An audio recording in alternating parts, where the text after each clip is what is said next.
let's bring in Sports Illustrated senior writer for the past decade, Lee Jenkins. He profiled LeBron James, Kevin Durant. He broke the story on the letter. You do realize now that you broke the first story, the big letter story. Right. Okay. I don't remember. Who broke the story on LeBron in Miami? Was that Stephen A. or who was it? I think Stephen A. called it. I don't know if he broke it or called it, but does it really matter? Oh, well, it does for me. Okay. And now you broke the second one. Okay. Yeah, now, okay, you did. I almost cried reading that letter. So there is, I'll throw my theory out. That I have this pie chart. LeBron went to Ohio because home does matter. Mm-hmm. It matters to all of us. We have a soft spot. I couldn't live where I grew up because of economically I couldn't do it. Right. But I got a soft spot for it. I have a soft spot. Where were you born? San Diego. Okay, well, that's an easy place to have a soft spot for. But in the end, LeBron does want to stay there. But I kind of believe in the pie chart that Cleveland's right now 50%. If they won the lottery tonight with the number one pick and could trade for another star, it'd probably make it 75, 80% LeBron staying. Here's my pie chart pre-lottery tonight, is that I do believe Cleveland's the favorite. He moved there for a reason. You can see it, Lee. I think the Lakers are a real entity, and I think there's 10% other. If they win the lottery tonight, 10% chance first, second, or third, they have a prize recruiting asset they could trade or use. I think the pie chart changes to about Cleveland 75%. Your gut feeling, let's say, for instance, they lose the Boston series. Right. And he feels flummoxed and trapped. What are your odds? Where do you think his head is at? I'm probably similar to you. I think this Warriors dynamic, I think every night, last night he's probably sitting there watching that game and thinking, how do you beat these guys? How is anybody going to take them out? I think just the specter of the Warriors changes so much in the NBA as far as what all of these stars are thinking and how easily they become disgruntled where they are and why there may be more movement this summer than in previous summers because something's going to have to happen. In one of these cities, there's going to have to become a super team that would take them out. Boston can't take them out as presently constituted. I don't care if Irving and Hayward are there. You don't think so? Philly this way. No, I don't. I think if those four guys stay together, to me, the number one threat to the Warriors is if one of those players decides that they want to front a franchise, that they really want to compete again and go somewhere and take ownership of something different. If that doesn't happen, then there will have to be a place where there's a super team. LA has assets, and LA is a place where you can obviously recruit other players. That's why I think the Lakers are a factor. Moving forward, when LeBron is not necessarily in his prime, it will be easier to get players to the Lakers than it would be to the Cavs. As presently constituted, I don't really like any of his options, Colin. I don't like any of his options. I don't think... Well, okay, let's start with that. Why don't you like Philadelphia? I think if he went to Philadelphia or Houston... I think LeBron James has a lot of casual fans. I think among the hardcore basketball cognoscenti, if he went to Houston or Philadelphia, there would be an understanding of why. Dan Gilbert, the cap situation in Cleveland, all of that. But there are a lot of people who I think really like LeBron James and don't necessarily know a whole lot else about basketball. And part of the reason they like him is that he went back to Cleveland and he won a championship there. And the minute he leaves there again, I do think he risks alienating a pretty large percentage of that constituency. Okay. Philadelphia, the basketball part. I worry about Simmons and LeBron, both ball-dominant players.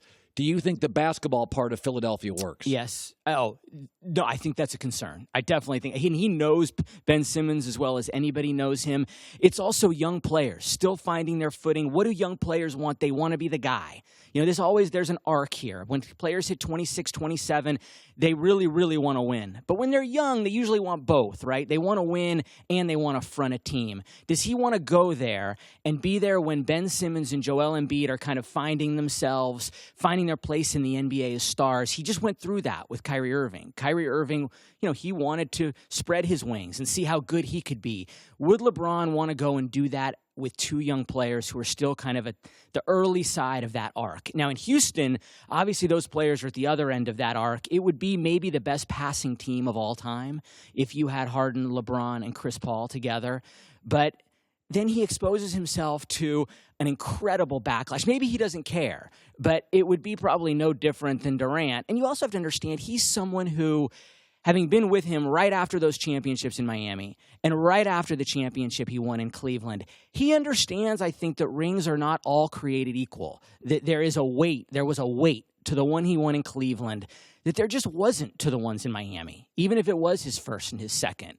There's a significance to doing it as the guy on a team who sort of builds it around, who you build around, as opposed to someone who joins a 65-win team. I think he's old school enough to recognize that. This is an interesting dilemma to be in. I should make that a couch, and I should just bring in all my guests, lay you on the couch, I'll be the therapist, and take you through the mind of LeBron.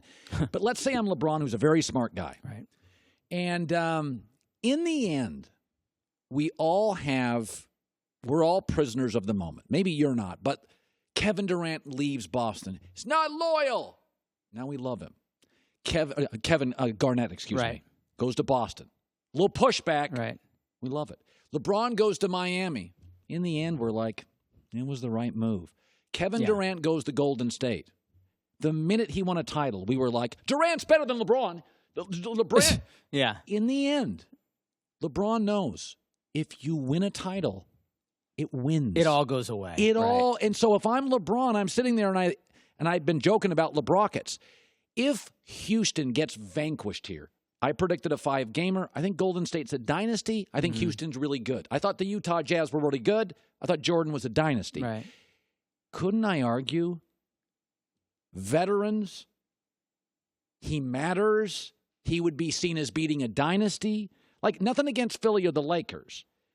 But this Houston thing, if they get dominated by Golden State, it adds value. No doubt, yeah. It's like how Golden State couldn't have won that finals and still gotten Durant. The optics are just impossible then. They were already really difficult, but they become impossible. Right, if they get smoked here, it probably gives them, I would assume, a better case, a better chance. And you are getting guys they are not primes, their careers kind of line up, right? Harden, Chris Paul, LeBron, it lines up for you time-wise. What did you make? There's this play by Draymond Green. I think he's 2018 version of Dennis Rodman. Right. I think he's smarter than people think. I think he knows exactly what he's doing. I theorize that he goes with bigs downstairs, and with guards, he goes to the neck. Those are very personal, tangible attacks. Right. He went right after his neck. I mean, when somebody touches your neck, whereas if I'm a 7-footer, I can't get down there, you're kicking there. I think he's a very heady player. What did you make of Draymond last night and those early outbursts? The fact that they came early, to me, something shifted with him. I talked to him about this a little bit last week. Is I think what he does comes less from a place of anger and more from a place of calculation. You take the calling out Durant and Curry after Game 3 of that Pelicans series. He didn't seem angry when he did that. He seemed like he wanted to get a reaction from them. And I think he's sort of learned that a little bit, right? I think most of his outbursts before, it was kind of rage-fueled. Now it doesn't seem like that quite as much. If you talk to Warriors people, they say, he talks a little less, but the message is a little bit stronger. And yeah, he did that. The fact that he did it early in the game and went after a player who clearly is the key to everything Houston does. Everything goes through Harden. him. And I think that deep down, the Warriors believe that they can rattle Harden because they have in the past. They've rattled him with their length, the way they play. I think they feel as if they can't get beat by him. And that was kind of it. And look, he has the ability to do that. When you have 3 Hall of Famers behind you, even if Draymond Green gets thrown out of a game, they're okay. If they get James Harden in some kind of tiff with Draymond Green, that's a good dynamic for them. Hi, everybody. Thanks for watching. Subscribe here to get the latest from the show. Also, be sure to check out more of the best clips from The Herd or go watch a few segments from other shows on FS1.